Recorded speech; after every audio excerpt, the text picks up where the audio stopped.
Hello everyone, hope you are well and doing great with my channel TIR Education.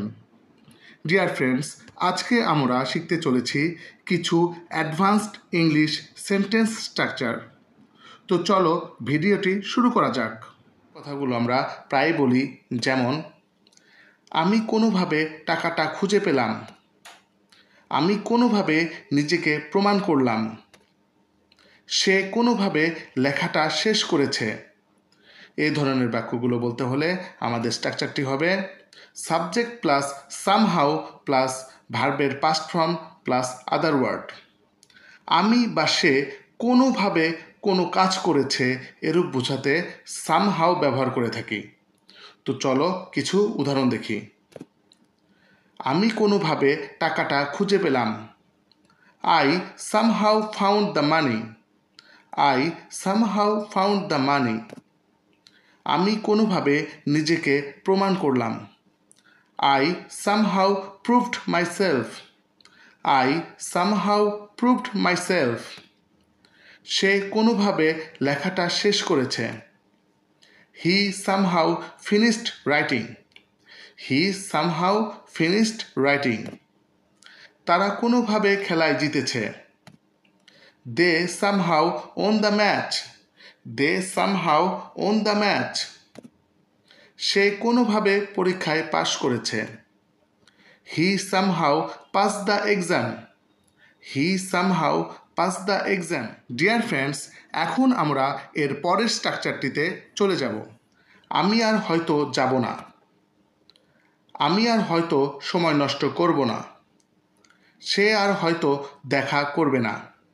এই ধরনের বাক্যগুলো বলতে হলে আমাদের স্ট্রাকচারটি হবে subject plus may no longer plus ভার্বের present form plus other word.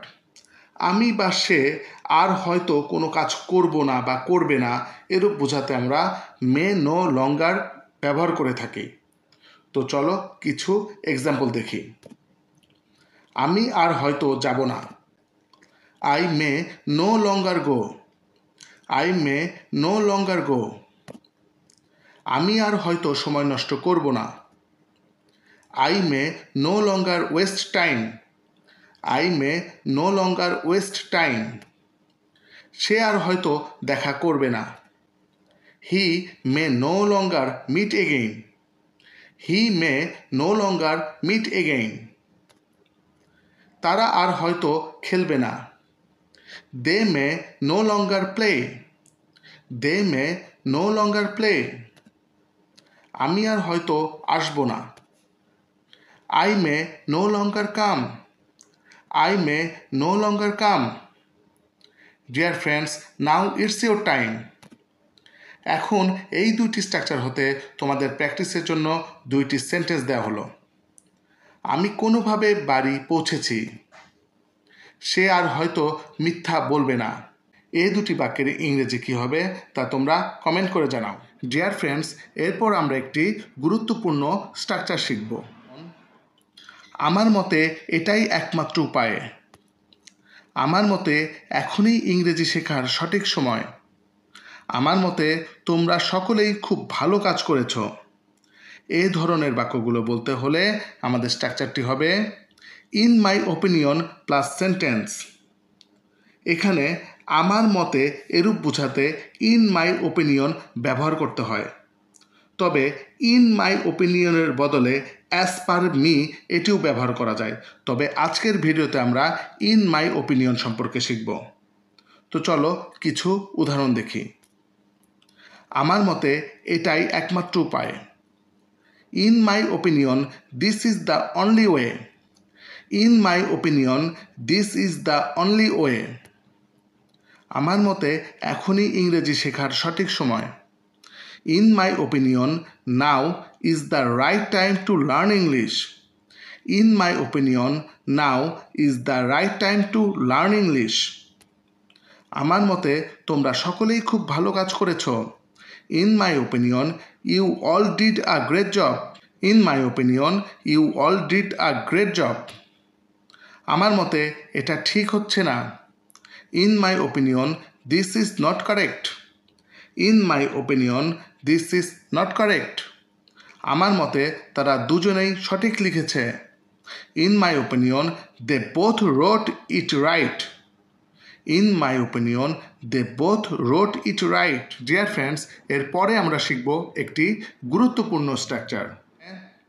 আমি ঘুমানোর পরিকল্পনা করছি। আমি মুভি দেখার পরিকল্পনা করছি। আমি বাড়ি বানানোর পরিকল্পনা করছি। এই ধরনের বাক্যগুলো বলতে হলে আমাদের স্ট্রাকচারটি হবে subject plus am is are plus planning to plus ভার্বের present form plus other word. এখানে am is are অবশ্যই সাবজেক্ট অনুসারে বসবে।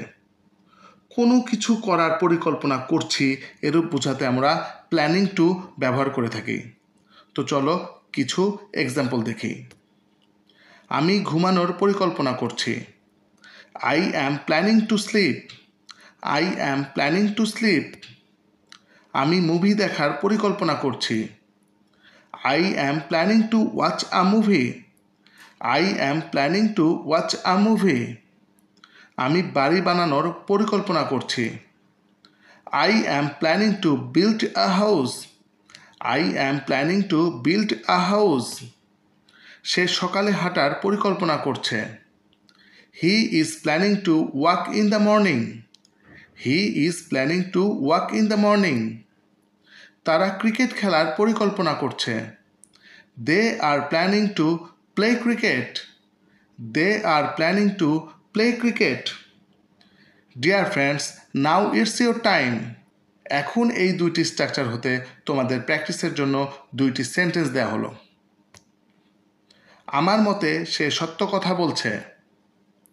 আমি ইংরেজি শেখার পরিকল্পনা করছি। এই দুটি বাক্যের ইংরেজি কী হবে তা তোমরা কমেন্ট করে জানাও। ডিয়ার ফ্রেন্ডস, এখন আমরা এর পরের স্ট্রাকচারটিতে চলে যাব। এভাবে চলতে থাকলে আমি খেলবো না। এভাবে চলতে থাকলে আমরা জিতব না। এভাবে চলতে থাকলে সে ইংরেজি শিখতে পারবে না। এই ধরনের কথাগুলো বলতে হলে আমাদের স্ট্রাকচারটি হবে if this continuous plus sentence. এভাবে চলতে থাকলে এরূপ বোঝাতে ইফ দিস কন্টিনিউস ব্যবহার করতে হয়। তো চলো কিছু এক্সাম্পল দেখি। এভাবে চলতে থাকলে আমি খেলব না। If this continuous I will not play. If this continuous I will not play. এভাবে চলতে থাকলে আমরা জিতব না।